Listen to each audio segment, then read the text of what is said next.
¿Alguna vez has oído hablar de una reina que tenía solo 6 años? Una niña que todavía abrazaba sus muñecas, pero que fue forzada a casarse con un rey de casi 30 años. No por amor, sino porque toda Europa necesitaba paz. Esta no es una historia de cuentos, ni tampoco una tragedia de Shakespeare, es la dura verdad de la historia.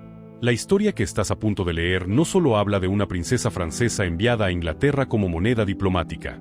Es el relato de una infancia robada, de lágrimas silenciosas en salones fríos, de la fuerza conmovedora de una niña convertida en reina cuando aún no había cambiado todos sus dientes de leche. Si quieres mirar la Edad Media no a través de leyendas brillantes, sino desde el destino de las pequeñas vidas aplastadas entre las ruedas del poder, sigue leyendo. La historia de Isabella de Valois te perseguirá, como ha perseguido a la historia durante más de 600 años. Año 1396. La mañana en la frontera entre Inglaterra y Francia estaba cubierta por una niebla tan densa que parecía que todo el cielo había sido teñido con ceniza fría. Las brisas de principios de otoño barrían la tierra, frías y secas, trayendo el olor de la tierra húmeda y del metal de las armaduras gastadas por años de guerra. No era un día para una boda. No era un día de flores ni de música. No había sones de laúd ni cantos de doncellas recibiendo a la novia. En su lugar, había una tensión sofocante, como el instante antes de una tormenta, cuando tanto la naturaleza como los hombres sienten el peso de algo invisible pero amenazante. La guerra de los 100 años, tan larga que parecía interminable, había desgarrado a dos naciones orgullosas. Campos quemados, trigales convertidos en cementerios, aldeas reducidas a puertas carbonizadas, todo había dejado a ambos países exhaustos hasta los huesos. Los ancianos susurraban sobre años de paz ya lejanos como un sueño difuso. Los niños crecían escuchando acero y llanto. Y Europa, vieja, llena de cicatrices, no necesitaba milagros ni héroes ni más sangre. Solo necesitaba una cosa: paz.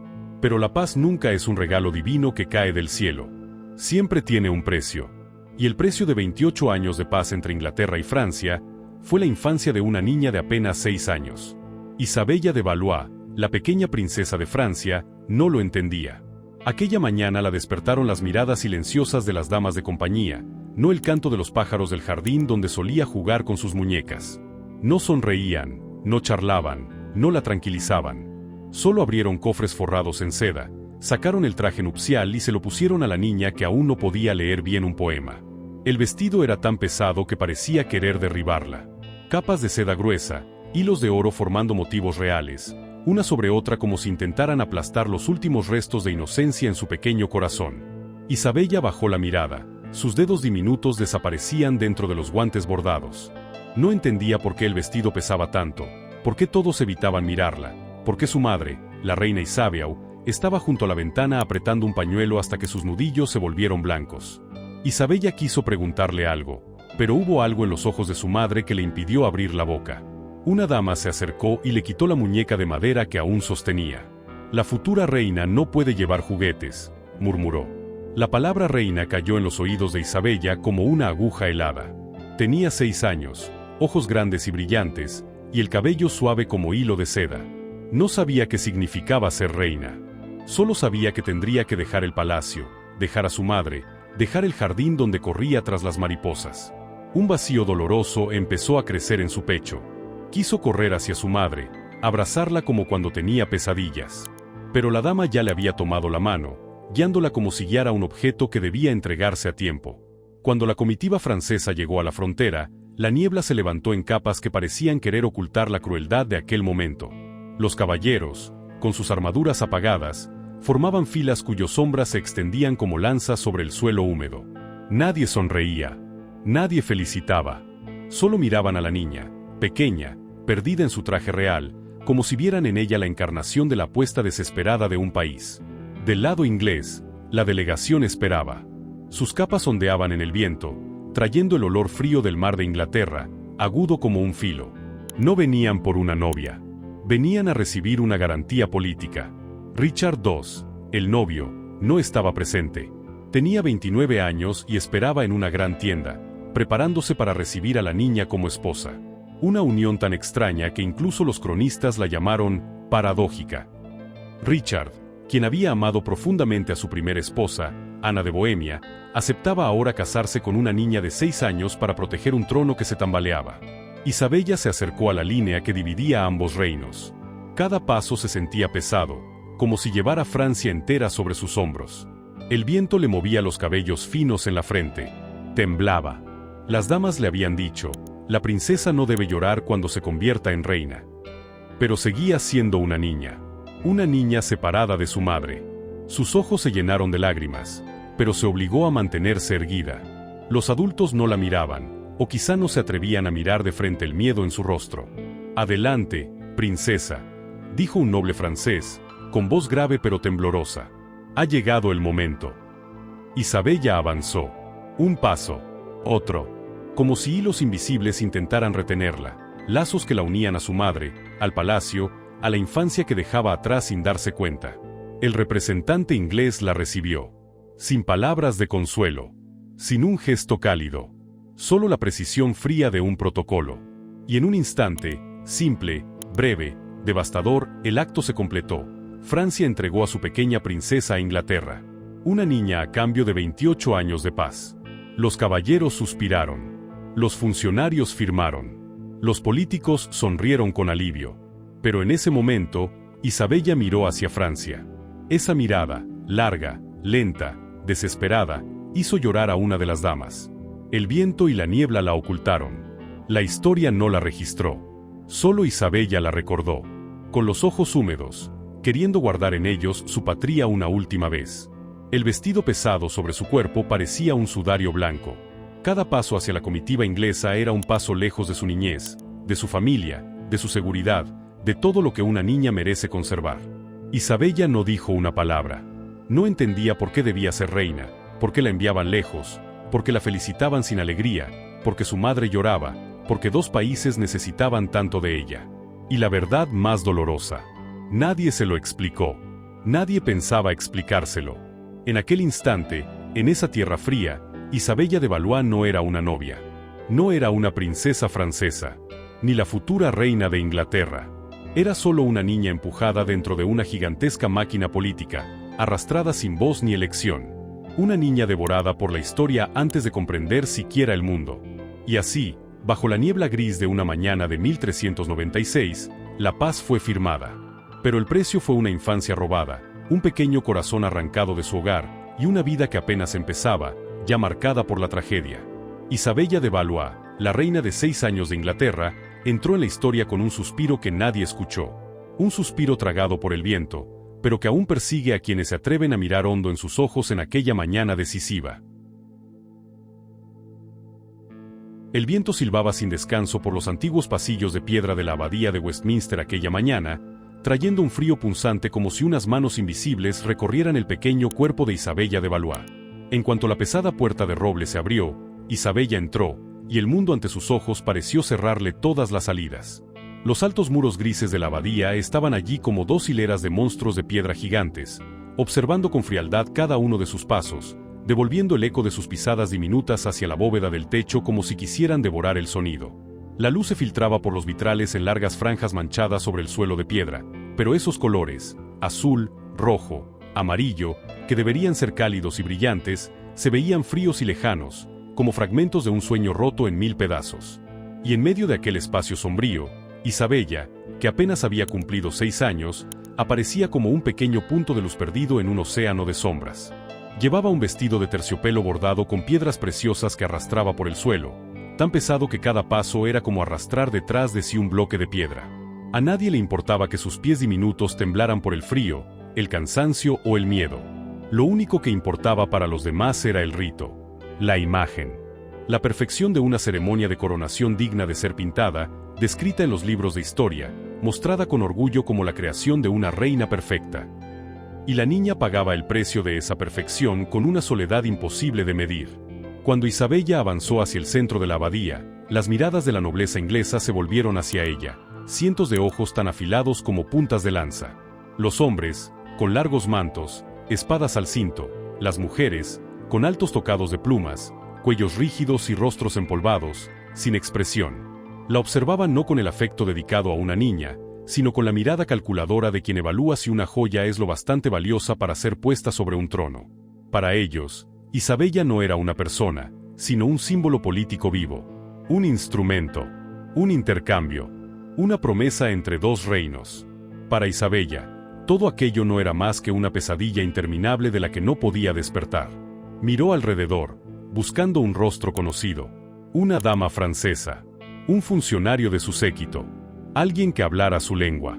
Pero no había nadie. Solo esos rostros extraños envueltos en la rigidez de la nobleza inglesa, con ojos tan fríos que a la niña le daba miedo sostener la mirada. Abrió la boca, queriendo llamar a su madre, aún sabiendo que ella estaba al otro lado del mar. Pero el sonido apenas empezó a salir de su garganta cuando sus pequeñas manos se apretaron entre sí, como si, de algún modo, entendiera que ya no tenía derecho a decir mamá en voz alta en aquella ceremonia. Isabella fue conducida ante los escalones donde se hallaba Richard II, con el rostro maduro, ojos profundos y el porte de una estatua solitaria en su propio trono. Cuando su mirada se cruzó con la de la niña, no fue la de un esposo hacia su esposa, sino la de un adulto que ve a una criatura temblando de miedo. Isabella lo sintió muy claramente, y esa sensación hizo temblar sus labios, pero no se atrevió a llorar. Nadie le permitía llorar. Uno de los obispos de la abadía empezó a recitar en latín. El sonido grave, prolongado, surgió desde el púlpito, se elevó hasta la bóveda y resonó como una llamada lejana desde otro mundo. Pero para Isabella, aquellas palabras eran como truenos lejanos que la arrastraban cada vez más lejos de su patria. No entendía su significado, ni sabía qué pretendía realmente el ritual. Lo único que comprendía era esto: la estaban mirando, juzgando y colocando en el centro de una escena que ella no controlaba en absoluto. Cuando llegó el momento del rito, cada paso fue guiado de manera rígida. Debía subir 2 escalones de piedra, hincar una rodilla, juntar las manos y agachar la cabeza cuando el rey le pusiera la mano en el hombro. Pero al intentar arrodillarse, el vestido era tan pesado que por poco se cae. Un murmullo recorrió la multitud, pequeños susurros acompañados de risas contenidas. Isabella se sonrojó, aferrándose al borde del vestido como si temiera que alguien se lo arrancara. Se esforzó por mantenerse erguida, por conservar el equilibrio, por hacer cada gesto correctamente para no molestar a nadie.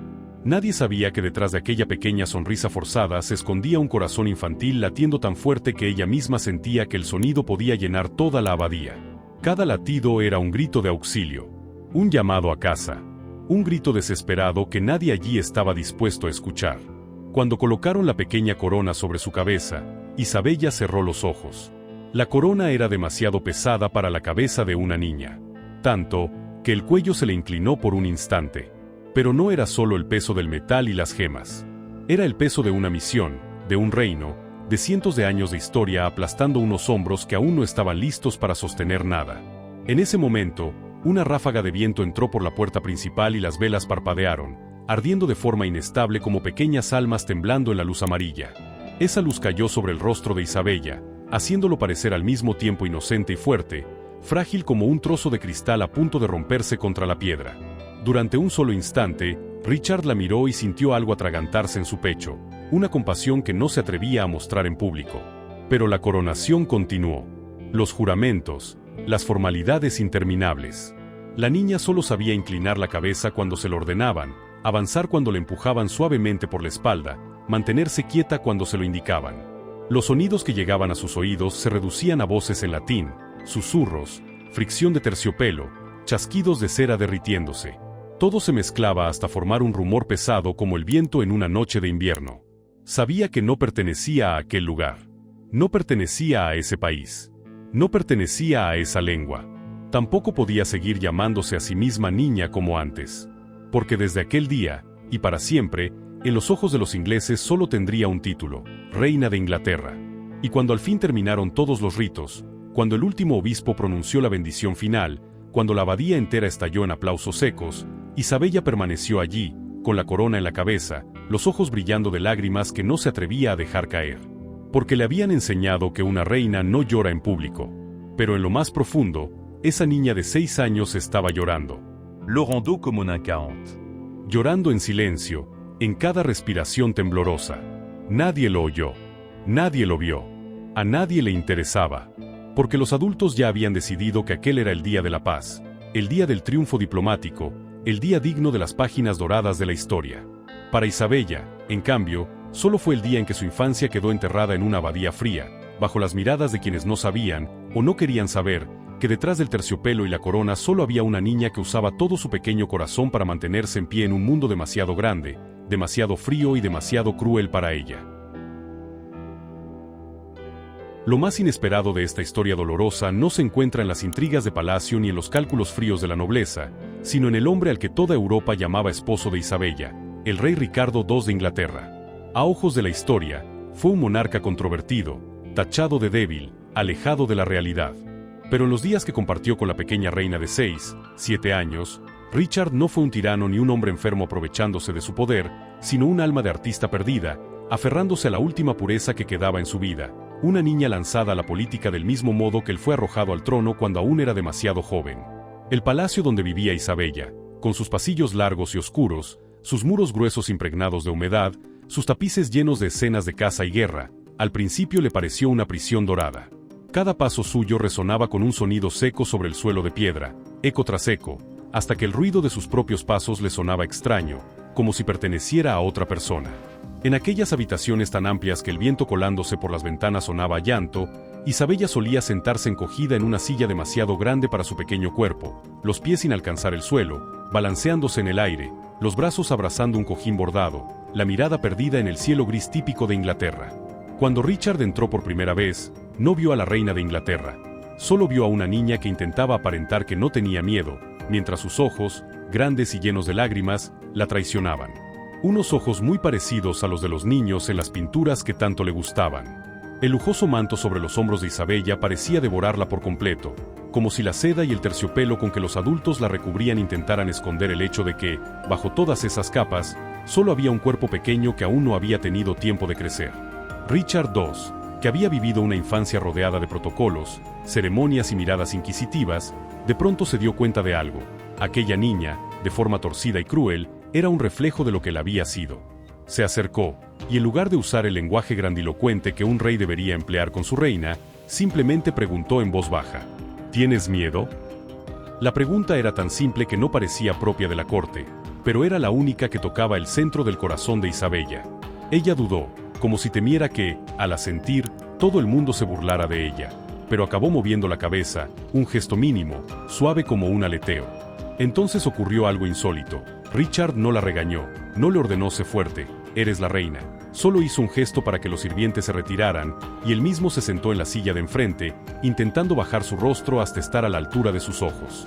En aquella habitación enorme y fría, el rey de Inglaterra se sentó frente a una niña francesa. Entre ellos no había manifiestos políticos ni tratados de paz, sino dos almas solitarias que, cada una a su manera, reconocían la soledad del otro. Según el protocolo, Isabella tenía que aprender cómo dirigirse a su esposo, cómo arrodillarse, cómo inclinar la cabeza. Pero en los escasos momentos en que no había consejeros presentes, Richard no la llamaba My Queen, sino que usaba un diminutivo tierno, algo torpe con su acento inglés, Isabelle, la forma cariñosa francesa de su nombre. Tampoco exigía que lo llamara majestad en sus conversaciones privadas. Al contrario, le permitía, y casi le pedía, que usara formas más cercanas. Para Isabella, aquel hombre de 29 años no se parecía a los esposos de las historias que había oído. Parecía una mezcla de padre, hermano mayor y un amigo extraño que pertenecía al mundo de los adultos, un mundo que ella aún no entendía. La nobleza inglesa miró al principio aquel matrimonio con curiosidad mezclada con desagrado. Querían una reina adulta, capaz de intervenir en política, de dar un heredero, de asegurar la línea de sangre. En su lugar, recibían a una niña a la que había que darle la mano para bajar los escalones, que ni siquiera conocía bien el alfabeto. Murmuraban a espaldas de Richard, diciendo que estaba cada vez más desconectado de la realidad, que dedicaba demasiado tiempo a la poesía, a la pintura, a banquetes refinados en vez de a la estrategia militar y que ahora incluso interpretaba el papel de padre con su propia reina. Pero Richard los ignoraba. Sabía que no podía tocar a Isabella como un hombre toca a su esposa. La sola idea le provocaba rechazo, no por miedo al que dirán, sino porque algo en su interior, esa parte sensible que el poder aún no había corrompido del todo, consideraba aquello repulsivo. En lugar de eso, eligió protegerla del mismo mundo que había destrozado su propia infancia. Richard le ofreció a Isabella lo que cualquier niño hubiera deseado: muñecas talladas en maderas preciosas, conjuntos de figuras con diminutas ropas que imitaban los atuendos de la corte, una caja de música traída de tierras lejanas que, al abrirla, dejaba oír un sonido cristalino como campanillas de vidrio. Mandó hacer libros ilustrados, un lujo en aquella época, con dibujos coloridos de ángeles, flores, escenas bíblicas convertidas en cuentos para niños. Muchas noches de invierno, cuando el viento silbaba por las rendijas y las velas temblaban como si fueran a apagarse, se veía luz saliendo del cuarto de la pequeña reina. Dentro, Richard se sentaba en una silla mientras Isabella apoyaba los brazos en el reposabrazos, con los ojos muy abiertos mirando los dibujos que le señalaba, escuchando cómo intentaba explicarle cada historia en un francés torpe que había hecho el esfuerzo de aprender. En las escasas tardes soleadas, la llevaba al jardín del castillo, no a las grandes avenidas para demostrar poder, sino a un rincón tranquilo con un viejo manzano, un banco de piedra y una pequeña fuente. Allí le permitía quitarse algunas capas de ropa pesada y quedarse solo con un vestido sencillo, correr sobre la hierba como la niña que era. Las damas de compañía se asustaban, sudando de nervios, pero Richard solo hacía un gesto con la mano. En aquellos momentos, sus ojos no eran los de un rey, sino los de un hombre que veía reflejada su propia infancia perdida en las risas de Isabella. Algunas noches, cuando el palacio ya estaba en silencio, se oían los pasos suaves de Richard en el pasillo que conducía a la habitación de la reina. No iba a exigir deberes de esposa, como muchos murmuraban, iba para asegurarse de que la niña no llorara sola en la oscuridad. Se sentaba junto a la cama, manteniendo cierta distancia para que su presencia no resultara amenazante, y le contaba historias de tierras lejanas, viajes que nunca había hecho, ciudades que solo conocía por los relatos de mercaderes y por las ilustraciones de libros raros. Su voz era grave y lenta, a veces tropezaba, pero estaba llena de imágenes, hasta el punto de que aquellas historias se convertían en una manta cálida sobre los miedos de la niña. Isabella aún se despertaba muchas noches sobresaltada por pesadillas, la frontera cubierta de niebla, el ruido de los cascos de los caballos, voces desconocidas, el momento exacto en que la mano cálida de su madre se soltó de la suya. Cada vez, se incorporaba de golpe, con la frente empapada en sudor frío y el corazón desbocado. Las damas no sabían hacer otra cosa que repetirle que una reina debe ser fuerte. Cuando Richard se enteró, no le ordenó ser fuerte, solo le permitió algo que nadie más le concedía: llorar. «Puedes llorar cuando solo estemos tú y yo», le dijo, mirándola no con compasión condescendiente, sino con la comprensión dura de quien también tuvo una niñez llena de sombras. Isabella Loraux. Las primeras lágrimas, después de tantos días obligada a sonreír ante la corte, cayeron sobre el manto del rey. Richard no le prometió que todo iría bien ni que todos serían buenos con ella. Solo dijo: «Mientras yo esté aquí, no dejaré que nadie te haga daño». Aquella pequeña promesa, que en el mundo de los adultos podía sonar a frase lanzada al aire, en el mundo de una niña era un escudo. A partir de entonces, en la mente de Isabella, aquel hombre cercano a los 30 se transformó en un gran muro, levantado entre ella y el frío implacable de Inglaterra. Poco a poco, bajo la protección de Richard, la reina niña empezó a reír más.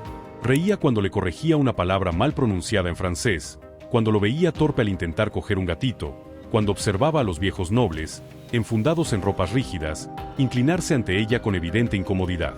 Empezó a imitar a los ingleses, a aprender algunas frases sencillas en aquella lengua nueva, y cada vez que lo conseguía, sus ojos buscaban de manera instintiva la reacción de Richard, como una niña esperando la aprobación de su padre. Él siempre respondía con un gesto de orgullo silencioso. Cuando Jerje se movía, esa sombra arrastraba detrás de sí cientos de almas sin nombre, princesas invisibles, concubinas olvidadas, respiraciones estranguladas antes de escapar.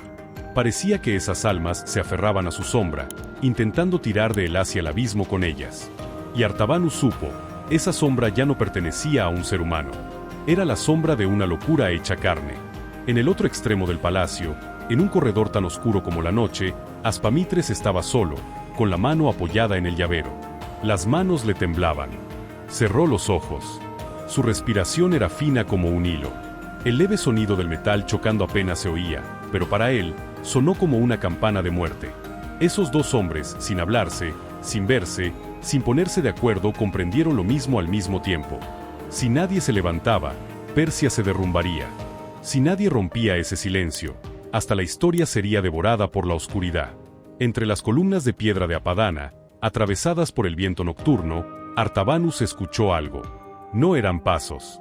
No eran guardias. No eran dioses. Era la voz de la historia susurrando: «Ha llegado el momento». Y esa noche, solo quedaba una persona con el valor de enfrentarse a la oscuridad. Y esa noche, con el valor de enfrentarse a... Y esa noche,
Año 1399.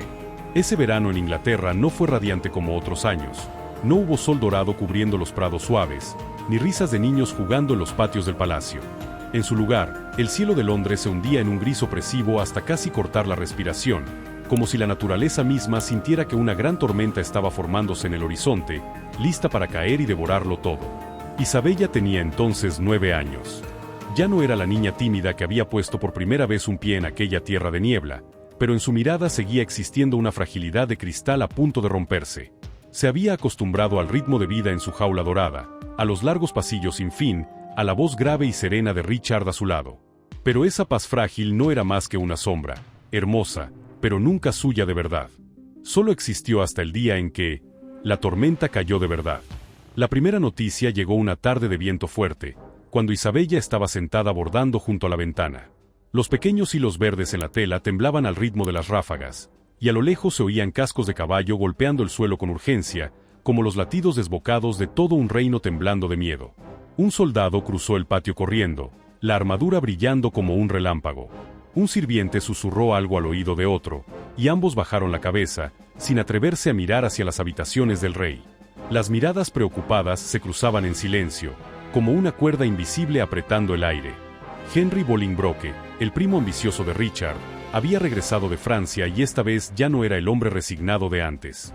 Regresaba con un ejército, con el apoyo de nobles descontentos, con el fuego del poder ardiendo en sus ojos. Regresaba para recuperar lo que creía que siempre le había pertenecido, el trono de Inglaterra. Para Henry, la rebelión no era solo una guerra, era su única oportunidad de pasar de exiliado a gobernante. Para Richard, era una sentencia de muerte. Isabella no entendía todas las operaciones políticas, pero sentía el cambio hasta en las piedras del palacio. El ambiente se volvía tan pesado que parecía que las paredes sabían lo que estaba por venir. Incluso las velas en el gran salón parpadeaban más de lo habitual, como pequeñas almas temblando ante la tormenta. Richard volvió al palacio con la figura cansada después de la campaña en Irlanda, el cabello rubio oscuro agitado por el viento, el rostro marcado por el agotamiento. Entró en la habitación y encontró a Isabella de pie frente a la puerta, con los ojos abiertos de par en par como si quisieran preguntar todo sin atreverse a pronunciar una sola palabra. Richard posó suavemente la mano sobre su cabeza, el mismo gesto cariñoso de siempre, pero esta vez esa mano temblaba. La niña lo notó, y su pequeño corazón empezó a latir tan rápido que parecía querer escapar. Aquella noche, Richard se reunió con el Consejo Real. Se oían gritos, golpes sobre la mesa, voces de hombres que intentaban esconder el miedo tras viejas armaduras. Pero, por mucho que lo intentaran, había una realidad imposible de esquivar. Henry avanzaba directo hacia la capital, y el pueblo le abría las puertas para recibirlo. El juego había cambiado, y Richard sabía que ya no le quedaban movimientos. Unos días después, Richard abandonó Londres. Partió en la noche, sin trompetas ni ceremonias, acompañado solo por algunos pocos fieles. La comitiva a caballo se fue perdiendo en la oscuridad, dejando tras de sí antorchas que parecían almas arrastradas hacia lo desconocido. Isabella estaba en el balcón, envuelta en un manto grueso, mirando las antorchas alejarse. No lloró. Intentó no llorar. Richard le había prometido que volvería. Y durante todo ese tiempo, ella creyó en esa promesa como se cree en la última luz dentro de una habitación oscura. Pero la historia es cruel y nunca promete para cumplir. La noticia de que Richard había sido capturado llegó hasta Isabella por las rendijas de las puertas. Un sirviente susurró al oído de otro. Una dama de compañía se desplomó al escuchar la noticia. Y por todo el palacio, hasta las columnas más firmes parecían temblar ante un miedo que se expandía como el fuego. Isabella lo oyó todo. Se quedó en medio de la habitación, con los brazos caídos, sin saber a qué aferrarse.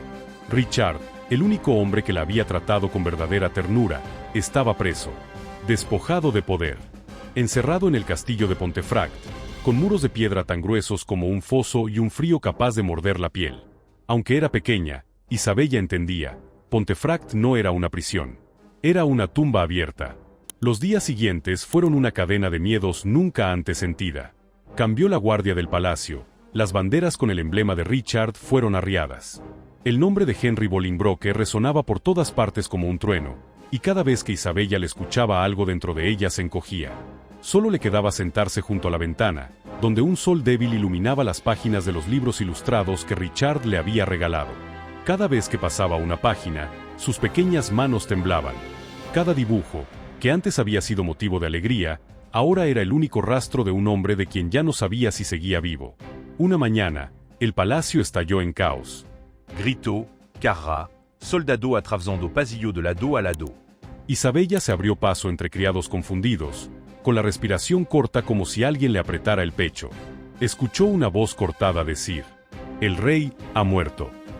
Esas dos palabras cayeron sobre su corazón como una daga invisible. Nadie le dijo con claridad cómo murió.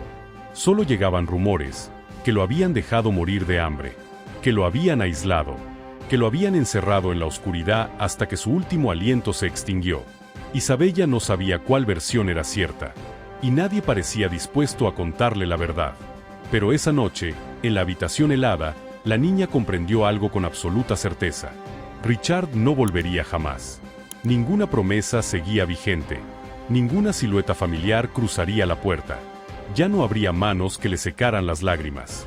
Y, como un residuo amargo del destino, a Isabella, con apenas 10 años, la corte inglesa la declaró oficialmente viuda. La noticia de la muerte de Richard II no cayó sobre Isabella como un rayo, sino como un viento envenenado que se filtraba por cada grieta de su vida, silencioso pero devastador hasta la raíz. Nadie le dijo claramente que lo habían dejado morir de hambre, pero Isabella vio la verdad en las miradas esquivas de los sirvientes, en las respuestas tímidas de las damas, en el silencio largo y pesado de la corte. Entendió que el único protector que tenía había muerto de una forma que nadie merece, y menos un rey que había tenido el poder supremo sobre Inglaterra. Y lo más cruel de todo, ella no había podido estar a su lado, ni verlo por última vez, ni colocar una flor sobre su pecho, ni despedirse. Isabella fue encerrada en habitaciones frías del palacio, no como una prisionera, sino como un objeto valioso sin uso al que convenía guardar para futuras negociaciones. Cada noche, las velas sobre la mesa se consumían hasta el fondo, pero ella no conseguía dormir. Se quedaba sentada, envuelta en un manto de seda demasiado grande, con las piernas dobladas por el frío, los ojos fijos en la ventana donde la oscuridad cubría todo como una marea sin fin. A veces, Isabella creía ver la sombra de Richard en el patio, caminando entre las columnas. Lo imaginaba con su manto púrpura, con el mismo rostro triste pero suave que ella recordaba, levantando la mano hacia ella como si dijera: «Mi pequeña reina, no temas». Pero cada vez que parpadeaba, la imagen se deshacía como humo, dejando solo un vacío espeso. Una noche, cuando las campanas marcaron la tercera vigilia, Isabella se incorporó como si alguien la hubiera sacudido. Corrió hacia la ventana, la abrió de par en par, dejando que el viento helado le azotara la cara. Desde lo alto, vio la ciudad de Londres dormida, los tejados alineados como lomos de animales gigantes. Se preguntó: ¿habrá alguien ahí abajo que sepa que su rey murió como un fantasma, sin funeral, sin despedida? Richard le había dicho una vez, cuando estaban juntos en el despacho: «Algún día te llevaré a ver Londres desde la torre más alta. Entonces verás que este país no es solo frío y niebla». Isabella tragó lágrima y susurró al viento: «Todavía no has cumplido tu promesa». Y el viento, como respuesta, silbó entre las rendijas, sonando como un lamento lejano. A la mañana siguiente, Henry IV, el primo que le había arrebatado el trono, mandó llamar a Isabella. La niña caminó por un pasillo que parecía infinito, flanqueado por tapices que mostraban antiguas batallas inglesas. Antes los miraba con curiosidad infantil, ahora solo sentía que caminaba dentro de una tumba inmensa donde todas las victorias estaban teñidas de sangre y cada puntada de hilo parecía burlarse del dolor de quienes habían sido aplastados por el poder. Cuando Isabella entró al gran salón, la luz de las altas ventanas caía creando sombras que hacían parecer que la sala estaba llena de fieras de metal al acecho. Henry IV estaba sentado en el trono donde antes se sentaba Richard. Su manto dorado caía por los escalones como un río brillante, pero tan frío que erizaba la piel. En sus ojos no había pena ni remordimiento por la muerte del hombre que, pocos meses antes, había sido rey de ese país. Solo se veía cautela, cálculo y una cierta molestia por la existencia misma de la niña frente a él. «Princesa Isabella», dijo Henry, con voz grave pero afilada, «debes comprender que los tiempos han cambiado. Y tú, aunque hayas sido reina, también debes aceptar la realidad». Isabella se mantuvo erguida, con las manos unidas bajo las mangas. No respondió, pero sus ojos oscuros se clavaron en él, y esa mirada lo hizo vacilar un instante. No era la mirada de una niña. Era la de alguien que lo ha perdido todo y ya no teme a nada. Henry continuó: De ahora en adelante serás bien cuidada en el palacio. Pero espero que cooperes. Es lo mejor para ambas partes. La niña entendió muy bien lo que sus palabras querían decir. Cooperar significaba dejarse utilizar como moneda de negociación con Francia. Lo mejor para ambas partes significaba renunciar al derecho de sufrir, de llorar, de recordar al muerto. Pero Isabella solo inclinó la cabeza lentamente, no demasiado, como si dijera, escucho, pero no me someto. Después de esa reunión, la habitación de Isabella se convirtió en una jaula dorada bien cerrada. Las damas recibieron órdenes de no separarse de ella. No podían hablar demasiado, ni mostrar emociones, solo cumplir su deber. Aún así, a veces Isabella alcanzaba a ver compasión en los ojos de alguna cuando la veían sostener el pañuelo bordado que Richard le había regalado. Era el último obsequio que le dejó, una tela púrpura pálida con una rosa plateada bordada, símbolo de pureza. Isabella lo abrazaba cada noche como si fuera un pedazo de recuerdo a punto de desvanecerse, temiendo que si lo soltaba, todo lo hermoso que había tenido se borraría para siempre. El tiempo pasó, y el castillo de Londres en invierno se convirtió en un laberinto de piedra helada, donde cada ladrillo parecía empapado de secretos mortales. Algunas noches, al pasar por el ala oeste, Isabella oía el viento aullar por las ventanas circulares. Sonaba como las voces de miles de almas llamando, entre ellas una voz conocida que ella creía no volver a oír jamás. Isabella, ven a casa. Se quedaba inmóvil en la oscuridad, con el corazón golpeando tan fuerte que parecía querer atravesarle el pecho. ¿Era el espíritu de Richard llamándola? ¿O solo su propia soledad, tan grande, que mezclaba fantasía y realidad? Fuera lo que fuese, ese momento quedó marcado como una cicatriz invisible en su alma, la cicatriz de saber que había sido abandonada por completo en un mundo sin nadie en quien apoyarse. Una mañana, con la nieve cubriendo las ventanas, Isabella se escabulló de su habitación. Llevaba un manto gris y un pañuelo grueso sobre la cabeza, y avanzó por pasillos vacíos hasta el jardín del norte, donde Richard había mandado plantar unos arbustos de flores que casi nadie tenía permitido tocar. Quería ver ese lugar una vez más, asegurarse de que una parte de él seguía existiendo. Pero cuando llegó, solo encontró troncos arrancados, tierra desnuda y huellas de botas masculinas sobre la nieve. Un sonido se escapó de su garganta, no exactamente un sollozo, no exactamente un grito, sino el ruido seco de algo rompiéndose dentro. Se arrodilló, tomó un puñado de tierra helada, y fue como tocar su propio corazón, un corazón al que acababan de arrancarle el último trozo que conservaba calor. Isabella permaneció así mucho rato, dejando que los copos cayeran sobre su pelo, sus hombros, su vestido de seda ya empapado y encogido por el frío. No gritó, no lloró a gritos. Solo guardó silencio. Un silencio tan profundo, tan denso, que convirtió aquel jardín desierto en una cripta. En ese instante, Isabella dejó de ser una niña.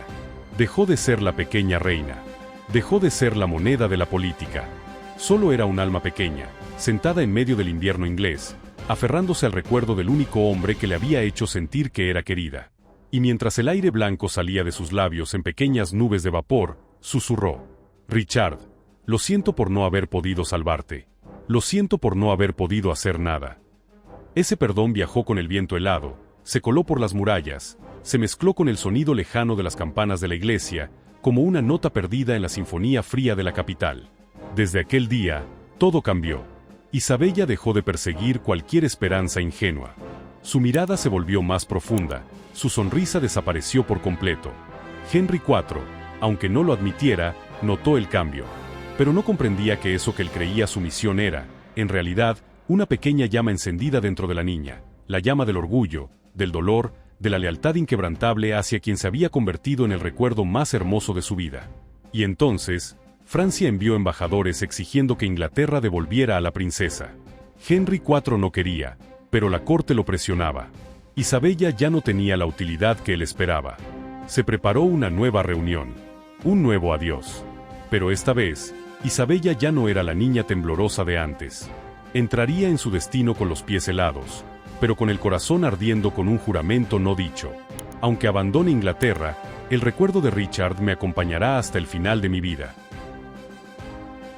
Palacio de Westminster, comienzos de 1400.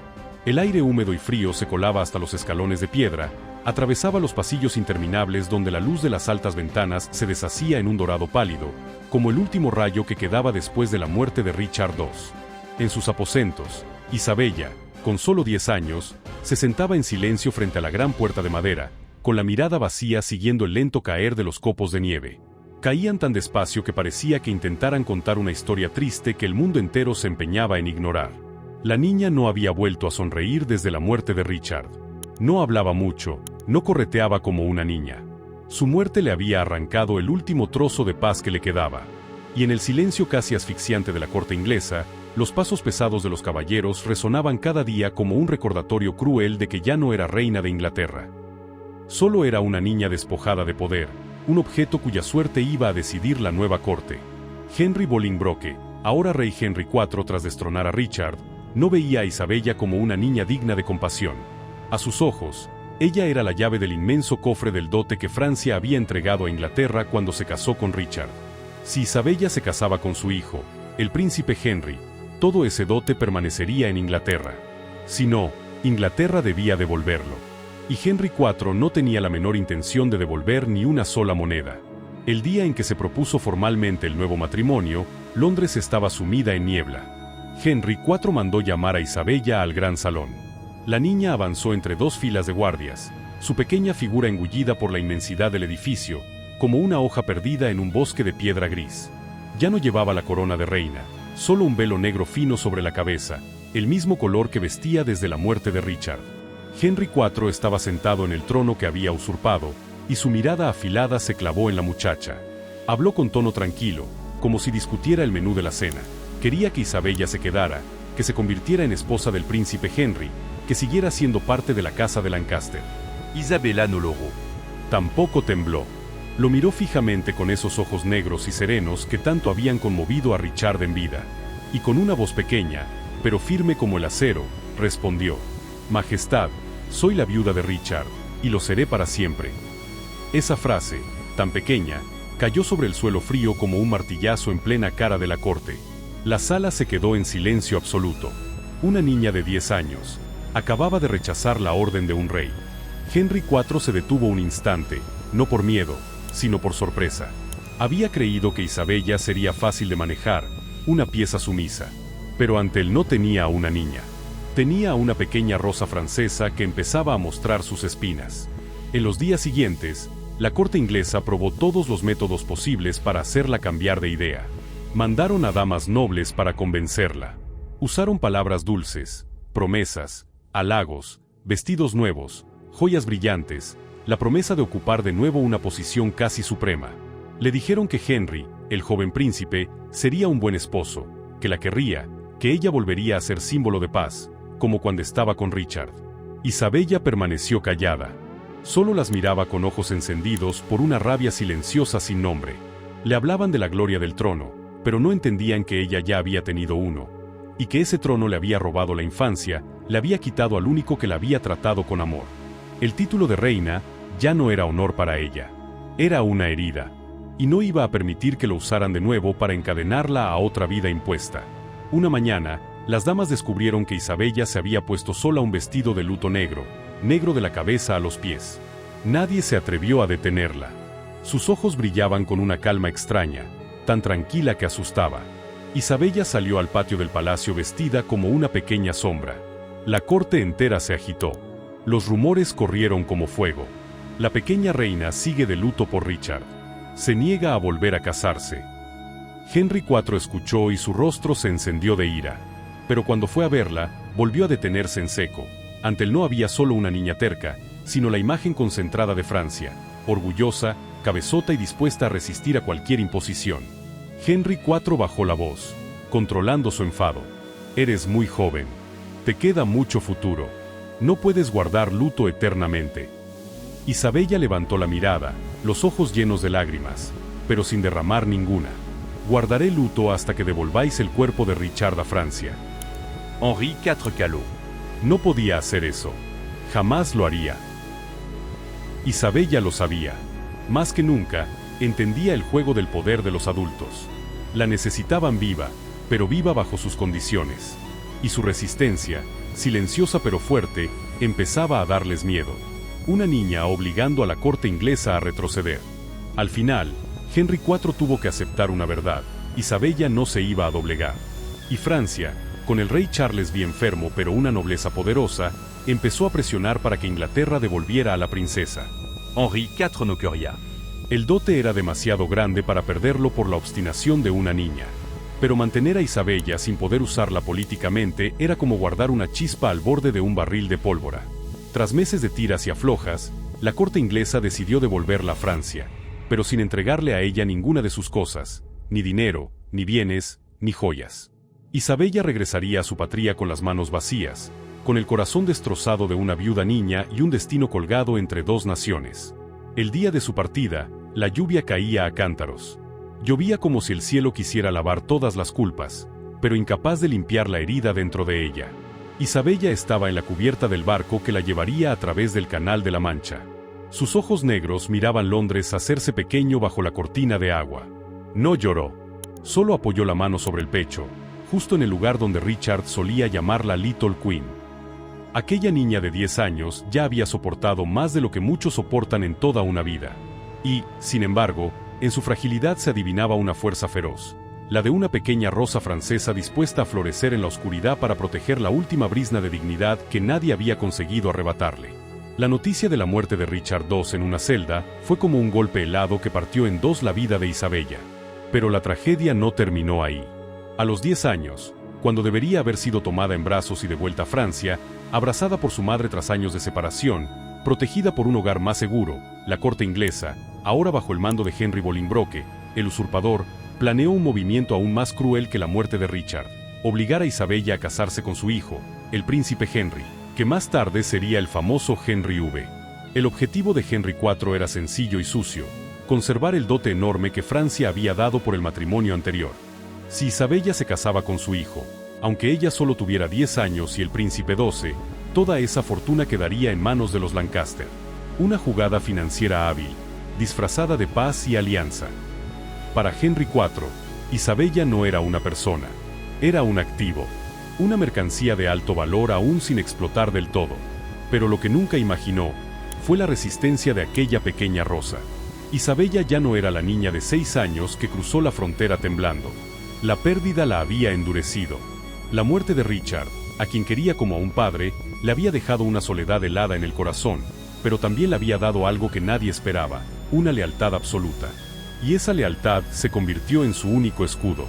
Cuando Henry IV hizo llegar la propuesta de matrimonio, la respuesta de Isabella sacudió a toda la corte.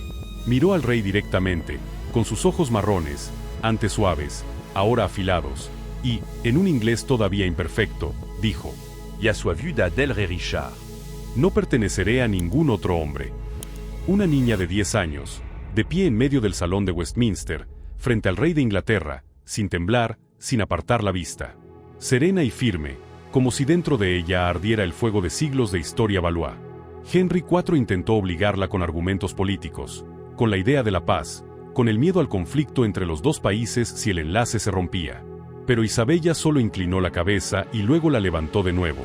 Desde ese momento, la corte inglesa no olvidó jamás la imagen de esa pequeña rosa francesa vestida de luto. Pidió llevar negro durante todo un año por Richard II. Cuando los cortesanos se quejaron, diciendo que no era costumbre que una niña guardara luto tanto tiempo, Isabella respondió sin vacilar: no es una costumbre, es dolor. Una niña que aún no era considerada una joven, pero que sabía manejar su dolor como una espada. Cada día aparecía con su rostro pequeño y serio, el cabello recogido al estilo francés, envuelta en un vestido negro tan profundo como la noche. Los ingleses se inquietaban al verla, como si el fantasma de Richard II los observara a través de ella. Y lo peor para el nuevo rey fue que el pueblo comenzó a sentir compasión por la niña y a desconfiar de la nueva dinastía. En los mercados se murmuraba: le han robado todo, y ahora quieren robarle hasta la libertad. Bajo esa presión, Henry IV perdió la paciencia.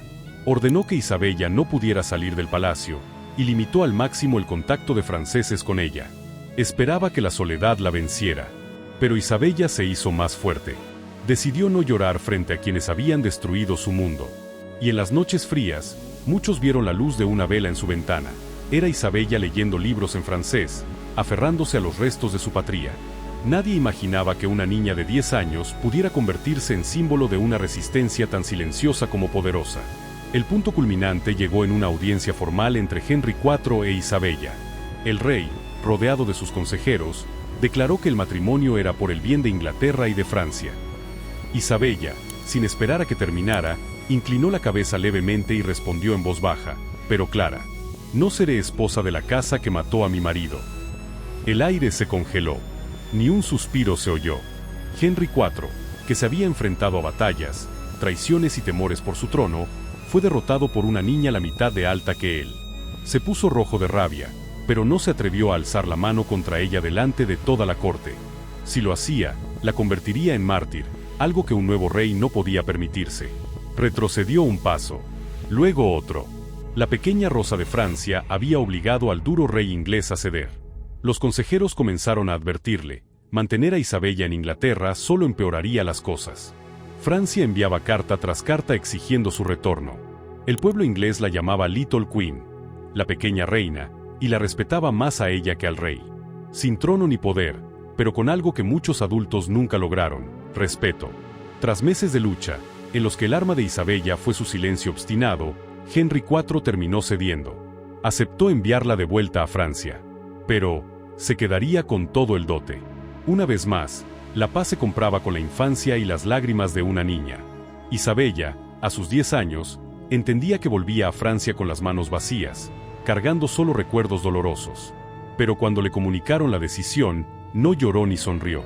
Solo apretó el pañuelo negro entre los dedos, aquel que representaba el luto por su marido muerto, y dijo suavemente: Quiero volver.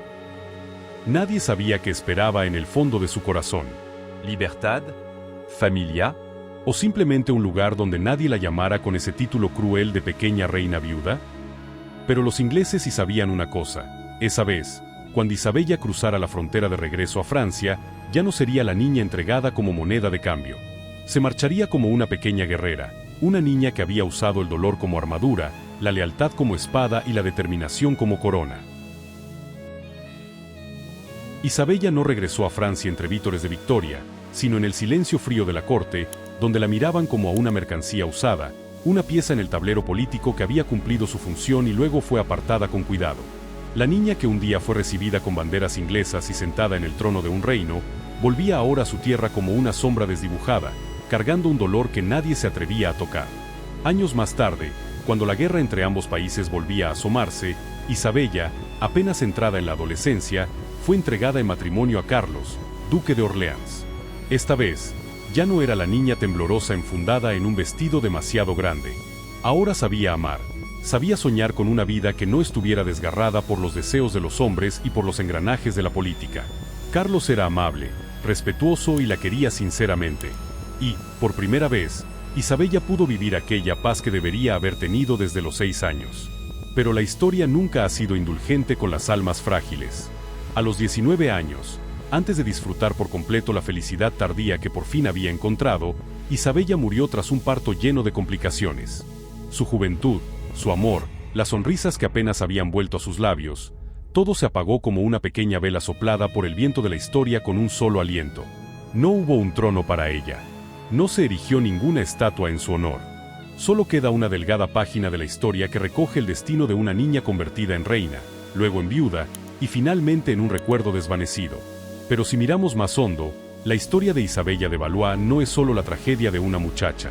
Es el llanto silencioso de tantas mujeres y tantos niños que vivieron y murieron bajo las ruedas del poder en la Edad Media, donde el individuo no era más que un movimiento calculado en el tablero de los reinos. Isabella fue reina de Inglaterra. Pero eso no salvó su vida, ni le devolvió la infancia. Porque, ante todo, fue una víctima. Una niña llevada demasiado lejos, demasiado pronto. Si la historia de Isabella te deja un nudo en la garganta, quédate en el canal para seguir descubriendo vidas olvidadas por la historia. Personas pequeñas que cargaron con tragedias capaces de estremecer toda una época. Dale like, suscríbete y activa la campana para no perderte los próximos viajes. Cada historia es una pieza del pasado, y juntos iremos completando ese gran mosaico.